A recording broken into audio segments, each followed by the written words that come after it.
Hi, this is Ed from Exotic Blanks. Today we're going to make a golf club pen. It's going to end up looking a good deal like the picture you see here. And let's go ahead and see how that was accomplished. It's a fairly simple pen to make, so stick around and watch the show. We start out with the tube, which is 2.945 inches, essentially just under 3 inches long. So of course you want to make your blank a little longer than that. This is a 7 millimeter outside diameter tube. So you're going to be able to drill a 7 millimeter hole. Because it's 3 inches, you have to have a rather long drill bit, but it's not terrible. So that's where we started, and the next thing you'll see is the blanks actually made up and ready to turn. Okay, we're setting this up to turn.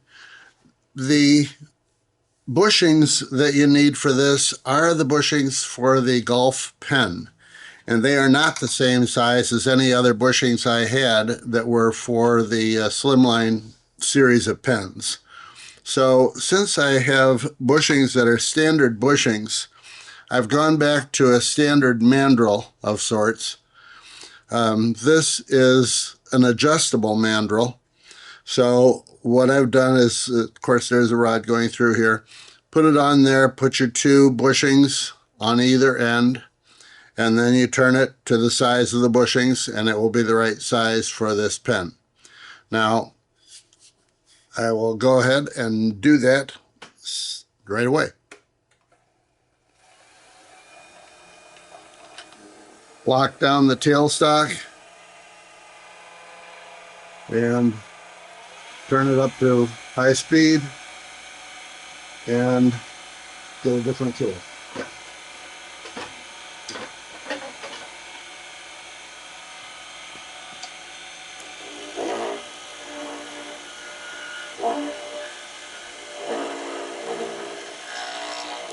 Now that you've seen what the layout looks like, I'll get you in a little closer so you can see the turning. Like so.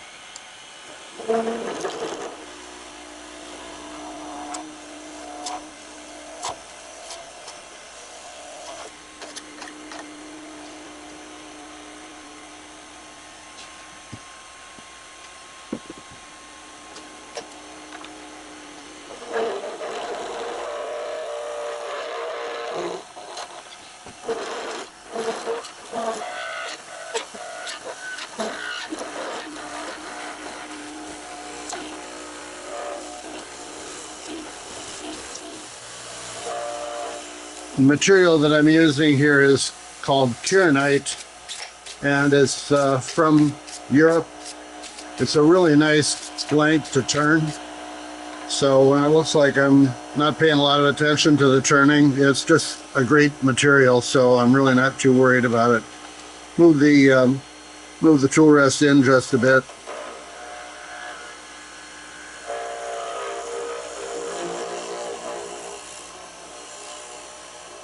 As I always do, this is not faced yet.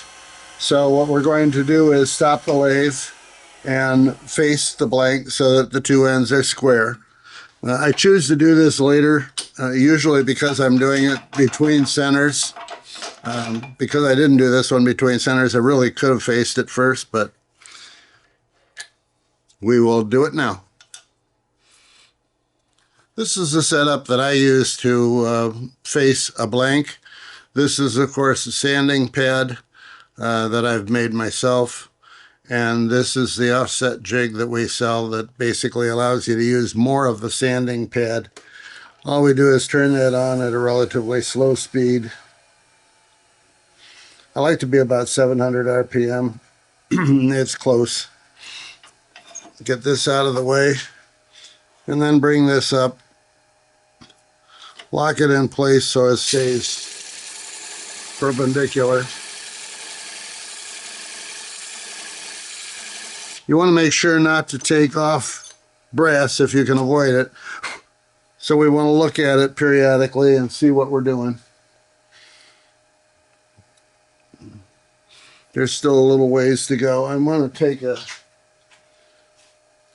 let's see if I can make this, you can see it. If I put this up to the camera, maybe you can see I've got about, a strong 1/16 of an inch yet before I'm going to hit the brass on that side. This side is very close to the brass. So let's take our strong 1/16 side and kind of visually mark to yourself that it's right about there.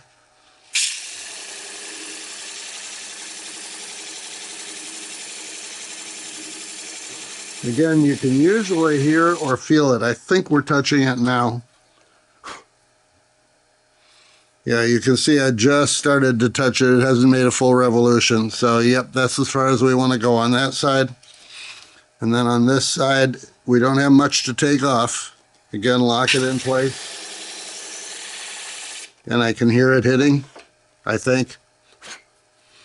Sometimes when I tell you that, it's wrong. But this time it's right. It just hit the brass. So we've got it faced now on both sides, and we haven't taken off much brass at all. So everything should be good. Now we go back to finish turning. Okay, it's back on the lathe. The two bushings are the same size in this situation, for this pen. So it doesn't matter how you put it back on. Once again, we'll turn it on and turn it up to turning speed. Oh, wrong.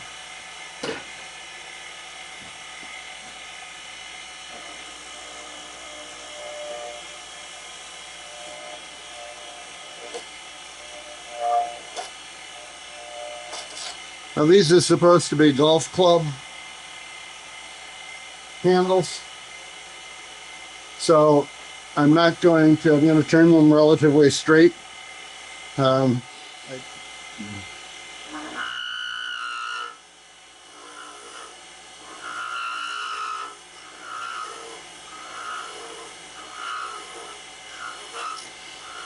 This tool could be sharpened and it wouldn't hurt it a bit, but we'll see if we can't.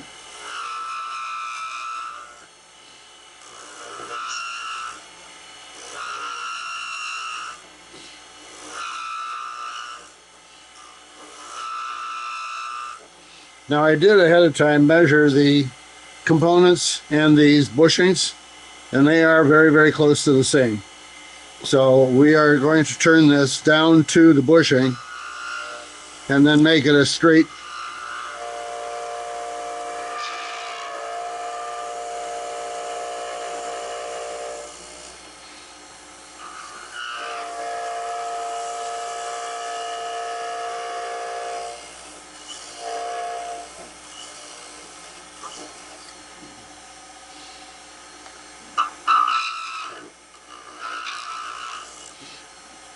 I didn't mention before, I should mention now, I did paint the inside of this blank.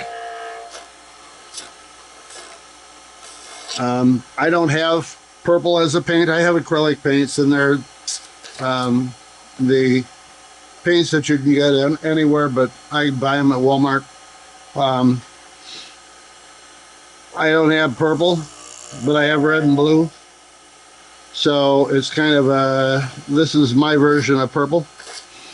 But generally speaking, this material isn't real translucent, so it won't be a real problem either way.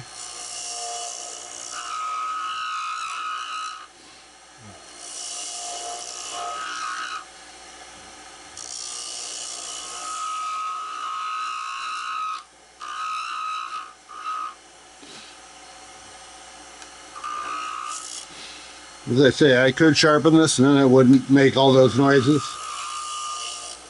But we're almost finished.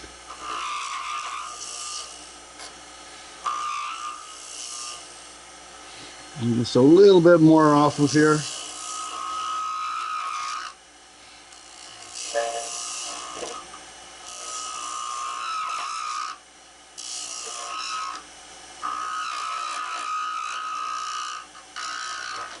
I think that looks good. That looks good. I think we're good to go. We're get down to sanding. I start sanding at 400 grit.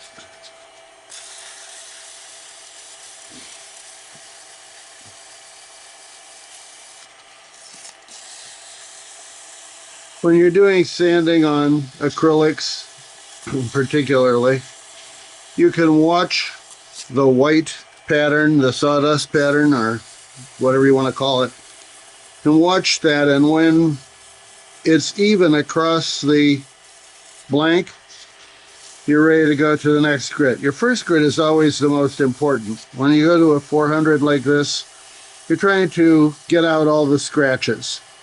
Again, if I would have sharpened that tool, we wouldn't have nearly so many scratches, but that's life. So we kind of get in here, and you can see I've got two spots right there and right there that are not, I'm not getting good sanding yet. So that's what I'm working on doing, trying to get those down to where they are level with the rest of the blank. And you can see this one's getting much better. The one at the end, we're still going to have to do some work on. Of course, when you're sanding on the end like this, you want to try to stay off the bushing. So it is a little bit of a challenge. And I will be polishing this, so I will get that off when I go to the buffer. There we go. There's a piece of 600 that's still got some space on it.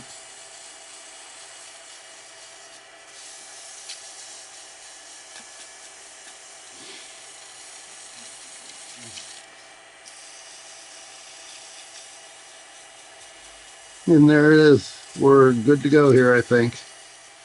Let's do this as if we don't have buffers so that we can show you everything that you need to know. If you don't have a buffer, the way I always did it was with Novus 2 and Novus 3. Okay, Novus 3 is this one. Novus 2 is this one. Essentially, these are polishing compounds. Good idea to shake it. Okay, turn this on. And this is the Novus 3, which is the heavy scratch remover. You put a little dab of that on the towel. And that's too fast. I don't want it flying all over the place, particularly not hitting the camera. So let's slow that down. I'd like to have this around 700 also. And there we go. We're getting there.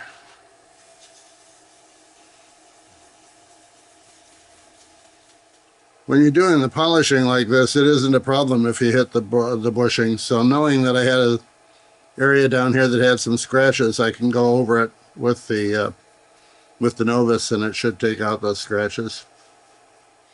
That's the 3. It looks pretty good, but now when we take the 2, you'll find out that it looks a whole lot better. And when we get to the 2, it's kind of nice to get a little faster, so it heats it up just a bit. And there we go. That's what it's going to look like. Try to get it to focus for you. Looks good. There are no visible scratches. That's good enough. Now we will assemble it. Okay, to assemble this is pretty simple. There are not a lot of pieces. So what we want to do is take, both ends are the same. All right, we're going to take one piece, which is the handle look. It's actually the nib of the pen. And we're going to press that in. Unfortunately, it's not in a position where I can show you the pressing very easily, so we're going to do that like so. As is always the case, the time that you are most likely to ruin, or the time that I am most likely to ruin my pens is when I press them together. Make sure that you do everything absolutely straight. you're using some kind of a pressing device that has a tremendous amount of power, so you don't want to ruin anything. There is the piece put in the way it should be. Now, this is actually the nib of the pen. So that's where we're going to end up with everything coming together. But right now, I'm going to put this end on, and to do that, I'm going to unscrew it.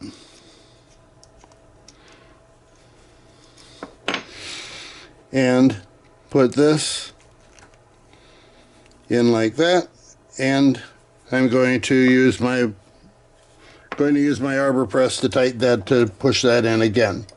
And again, the issue is make sure you keep it straight. Whatever you're using to press it in, make sure you keep it straight. It is true that I ruined more pens doing this than any other aspect of my pen turning, because I was in a hurry.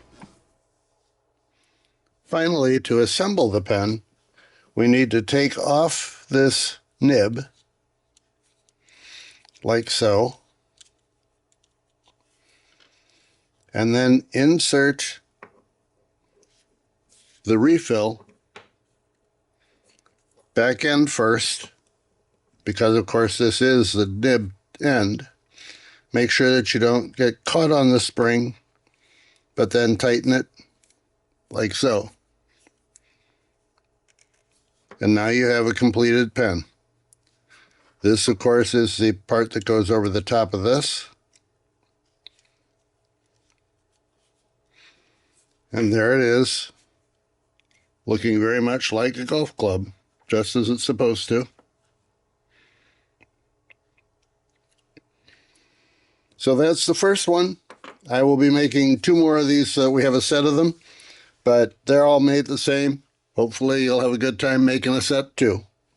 Thanks for watching. This is Ed from Exotic Blanks. Once again, please use the thumbs up and the subscribe if you like what you see.